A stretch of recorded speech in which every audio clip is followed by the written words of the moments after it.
국회법에 따라서 진행하고 있습니다. 찬성하시는 의원님들은 기립해 주십시오. 과반 찬성으로 법안이 의결되었습니다.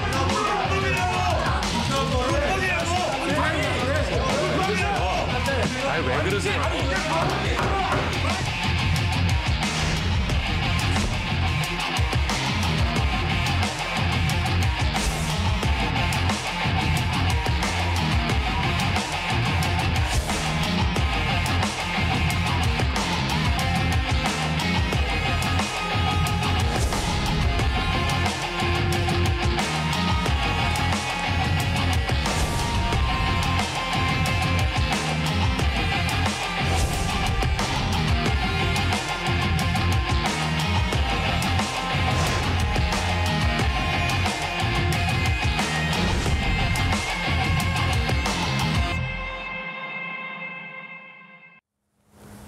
네, 오늘의 킹덤 주제, 공수처법 개정안 드디어 통과될까입니다.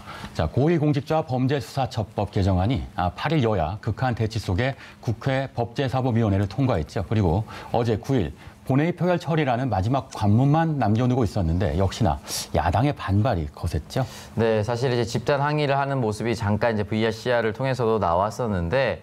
윤호중 법사위원장이 이제 의결을 선포하려고 했었고 사실은 이제 정상적인 의사 진행이 기립으로 하진 않았을 겁니다. 근데 이제 결정적으로 야당 의원들이 애워싸면서 잘 확인할 수가 없었기 때문에 이 법사위원장으로서는 할 수 있는 방법이 몇 개 없었을 겁니다. 그래서 찬성하시는 분들은 이제 기립해달라고 했었고 이 부분에 대해서 찬성하시는 분들은 이제 다 모두 기립을 해서 그 의사 표현을 했었고 열린민주당의 최강욱 의원을 포함해서 더불어민주당 의원 전원이 또 기립을 했었고 지금 잘 보시면 주호영 원내대표가 이제 의사봉을 빼앗는 장면이 나와요. 그래서 저는 사실 이제 국회법상 의결권이 확실하게 종결이 되려면 의사봉을 딱딱딱 쳐야 되는 것이 법률적으로 정해져 있는 건 줄 알았는데 사실 의사봉과는 무관하다라고 합니다. 그래서 법사위원장이 이제 얼마나 찬성하는지를 확인하고 선언과 선포에 의해서 효력이 발생하는 것이기 때문에 이 의사봉이 땅에 떨어지기도 했었는데 이 부분은 이제 법적으로 통과에 대해서는 큰 문제가 없었고 결국은 의사봉을 들고 이 왼손으로 의사봉대가 아닌 다른 그 책상을 치면서 이제 결과적으로 통과가 되긴 했습니다. 네, 손바닥으로 쳐도 된다고 하더라고요. 네, 맞습니다. 자, 국민의힘 의원들은 어제부터 무제한 토론인 필리버스터로 맞서고 있습니다. 모든 수단을 다 동원해서 막겠다는 얘기인데 법안 통과 자체 막을 수 있을까요? 현재 뭐 정기국회가 어제로 마무리된 것이고 이제 오늘 통과가 될 거기 때문에 공수처법 같은 경우는 뭐 문제가 되지는 않을 것 같습니다. 다만 주초까지만 하더라도 여야 원내대표가 마지막으로 뭔가 협의를 해서 현 제도하에서의 공수처장 임명이 좀 급물살을 탈 수도 있을 거라는 기대를 했었는데 결과적으로는 강경 드라이브로 민주당이 전략을 바꾼 것 같습니다. 네, 이 공수처법 개정안을 둘러싸고 정말 전쟁 같은 하루하루가 이어지고 있습니다. 9일 본회의를 앞두고 여야 대표들이 입장을 밝혔는데요. 함께 보시죠. 오늘 본회의에서 처리할 법안들은 대한민국의 미래를 위해 꼭 필요한 민생, 개혁, 정의, 공정을 담은 법안들입니다. 특권과 반칙을 없애고 나라다운 나라로 나아가게 하는 역사적인 이정표가 될 것입니다. 공수처법을 개정해 부패 방지와 권력기관 개혁의 상징인 공수처를 조속히 출범시키겠습니다. 지금 상황을 이끌어가는 최고 책임자는 문재인 대통령이라고 확신하고 있습니다. 그래서 조금 전에 문재인 대통령 면담 요구를 했습니다. 도대체 어떤 생각으로 국정을 이끌어가는 것인지, 도대체 이 나라를 어떻게 할 것인지, 그리고 이런 민주당과 총리의 행태가 본인의 뜻인지 아닌지를 만나서 따져 묻겠습니다. 네, 김태년 원내대표, 나라다운 나라의 이정표가 될 것이다 라며 상당한 기대감을 표명했고요. 국민의힘 주호영 원내대표는 국회 본회의 상정을 앞두고 문재인 대통령에게 면담을 요구했습니다. 이게 어떤 분위기인 거죠? 네, 일단은 사실은 이제 현재 대통령의 국정수행 지지율이라고 하죠. 지금 역대 최저를 찍고 있는데 이제 방금 전 발표됐었던 리얼미터 조사에서도 큰 변동이 없었던 것으로 이제 확인이 되고 있습니다.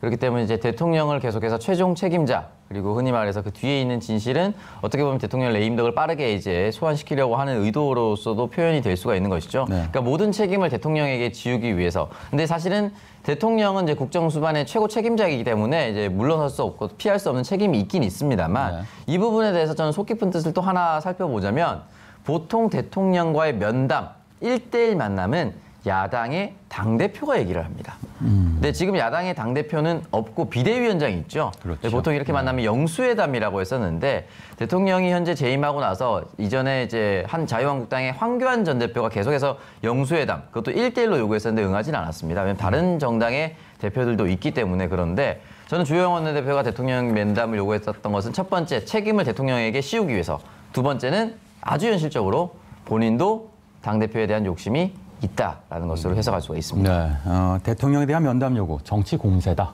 네, 야당이 거세게 반발하는 데는 이유가 있죠. 공수처법 개정안 통과되면 어떤 게 달라지는 겁니까?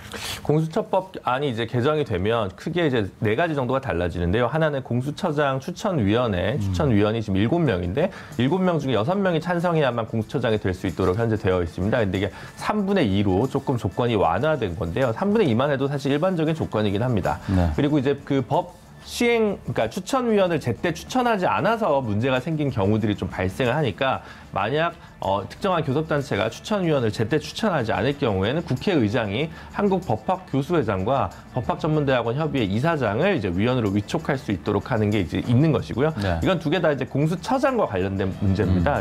다른 하나는 이제 공수처 검사. 25명의 검사를 지금 이제 임용을 따로 할 수 있게 되어 있거든요. 네. 절반 정도까지만 기존 검사직에 있었던 사람이 이제 근무할 수 있도록 하고 있는데 네. 현재 법상으로는 변호사 자격을 가진 지 10년이 지났고 플러스 재판이나 조사, 수사 업무를 5년 이상 한 사람들만 대상으로 할 수 있습니다. 근데 이제 이게 개정이 되면 그 재판, 수사, 조사 업무 경력 요건은 사라지고요. 변호사 자격도 7년 이상으로 완화되는 것이 핵심적인 포인트라고 할 수 있습니다. 네, 공수처 검사 요건이 완화된 부분에 대해 야당에서는 민변 변호사들을 공수처로에 넣자는 속셈이 아니냐, 이런 의혹의 시선을 보내고 있습니다. 민변 출신의 김준우 변호사 어떻게 보십니까? 네, 이게 시작부터 그런 것들이 되게 많았어서요. 그래서 이제 10년 요건, 5년 재판, 수사, 조사 업무 요건이 들어가게 되면 실질적으로 거의 이제 민변이나 이 민변뿐만 아니라 전체 법조인 자체에서 이 요건을 충족하는 사람 자체가 뭐 100명, 200명 안쪽밖에 없거든요. 근데 그분들 중에서 반드시 공수처가 생긴다고 검사직에 지원하기가 좀 어려울 수가 있습니다. 그래서 네. 현실적으로 인력 수급 요건 때문에 최초의 요건이 좀 너무 엄격했다라는 것이 있고요. 그리고 실력 면에서는 분명히 면접이나 뭐 여러 가지 기타의 경로를 통해서 할 수는 있습니다. 다만 사실은 이제 기존 제도와 달리 현재 개정안대로 되면 제가 공수처 검사가 될 수 있는 자격이 생기는 건 맞습니다. 네. 근데 뭐 제가 또 민변에서 상근 변호사를 했기 때문에 뭐 오해가 없도록 저는 이번에 지원하지 않겠다고 이제 국민들 앞에 약속을 하도록 하겠습니다. 알겠습니다. 네, 개정안의 핵심, 비토권이 없어지는 거겠죠. 공수처장을 대통령이 마음대로 임명할 수 있다는 야당 주장에 대한 반박 근거가 바로 비토권이었는데요. 이는 반대로 비토권이 무력화되면 다시 공수처에 대한 견제는 어떻게 되는 것이냐, 비판을 받을 수도 있겠습니다. 어떻습니까? 네, 맞습니다. 이 부분에 대해서는 이제 비토권을 좀 무력화시켰다 또는 약화시켰다라는 비판은 피해갈 수도 없을 것 같은데요. 또 반대편으로 이제 공수처를 철저히 지지하고 있는 민주당의 지지자들이나 일반 국민들의 입장에서는 이 비토권의 무력화라기보다는 야당의 일방적인 지연 전술 무력화라고 또 볼 수가 있습니다. 그렇기 때문에 이 부분에 대해서는 좀 논쟁이 지속될 수가 있었지만 네. 충분히 여당으로서는 기다려줬다라고 할 수도 있습니다. 네, 김준우 변호사 어떻게 보세요? 이제 두 가지 포인트가 있을 것 같아요. 사실은 이게 그 공수처를 만드는 문제는 검사의 핵심 조직이 대통령의 인사권만 바라보면서 특정한 편향된 수사를 할 수 있기 때문에 그 인사권을 좀 나눠서 국회로 좀 가져가는 거였거든요. 네. 사실 지금 우리 선거제도나 이런 것들이 좀 약간 여전히 비례성이 좀 부족하기 때문에 국회의원들뿐만 아니라 대한변호사협회, 법원행정처, 법무부 등이 이제 추천위원으로 들어오도록 현재 설계가 돼 있는 겁니다. 네. 그런 상황에서 또 이제 굉장히 뭐 정치적 편향성을 우려 때문에 7분의 6이라는 요건이 좀 다소 과도하다고 저는 생각하는데, 다만 시작부터 이렇게 너무 빠르진 않나라는 생각이 좀 들어서 국민들 한쪽에서 보기에는 이해는 하는데 조금 더 한 번 더 한호흡 기다릴 수는 없었을까라는 생각도 좀 들고, 그건 좀 복잡한 심리가 있고요. 네. 아마 좀 어쨌든 이 견제와 균형이라는 게 사실은 입법부가 행정부를 견제한다라는 의미가 원래 이 지금 제도의 한편으로 서 있다라는 점, 네. 그리고 이제 적절한 후보가 나온다면, 적절하지 않은 후보가 나온다면 국회 청문회 과정에서 걸러질 수 있다는 점, 네. 그리고 사실은 이제 이 추천위원도 사실 2명을 추천하고 그중에 1명을 대통령이 선임하도록 한 점 등을 비춰보면 네. 모든 제도가 장단이 있기 때문에 또 너무 우려를 과도하게 하는 것도 적절치는 않은 것 같습니다. 네. 네, 김봉희 전 스타 모빌리티 회장의 옥중 폭로와 관련해서 검찰이 검사 술 접대가 있었다고 발표했지만 3명 중 1명만 불구속 기소에 논란이 되고 있죠. 뇌물 혐의가 아닌 김영란법 위반 혐의를 적용했는데요. 2명의 검사는 기준선인 100만 원에 미달한다는 것이었습니다. 자, 오찬석 의원 어떻게 보십니까? 네, 일단은 뭐 결과적으로 말씀드리면 제19 감싸기가 또 나왔다라고 볼 수밖에 없고 주요 내용을 살펴보면 2019년 7월 18일로 날짜를 일단 특정을 했습니다. 이 접대에 대해서 9시 30분부터 다음 날 오전 1시까지 이어졌다라고 얘기를 하는데 총 금액이 536만 원이었다고 합니다.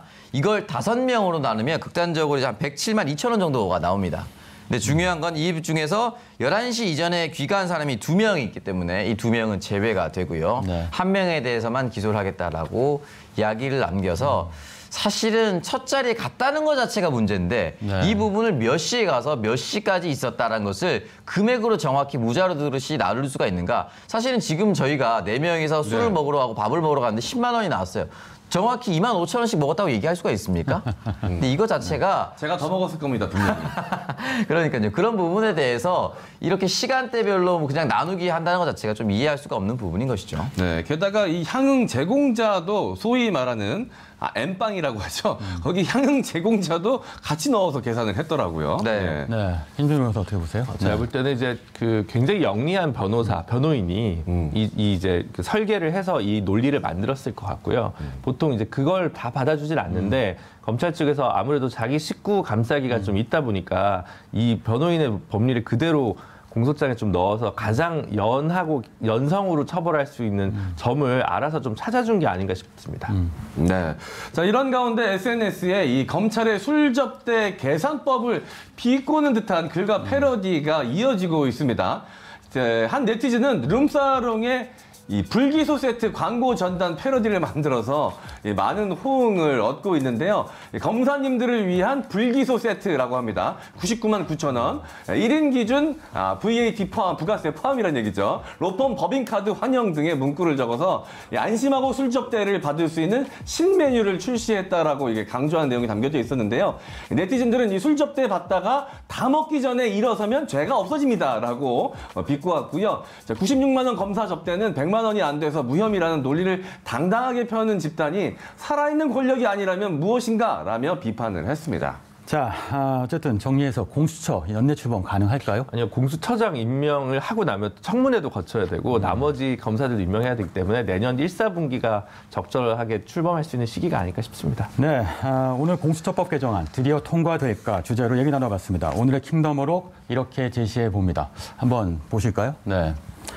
각종 게이트 사건은 대통령 주변 인물과 고위공직자들이 특권 의식과 반칙의 문화를 버리지 않았기 때문에 생긴 일, 어두운 권력 문화와 아직도 뿌리 깊이 남아있는 특권 의식을 청산해야 한다. 고 노무현 대통령. 자, 2000년 4월 새천년 민주당 대통령 후보로 선출된 후 고 노무현 대통령의 수락 연설에서 한 말입니다. 노무현의 꿈 곧 이루어질까요?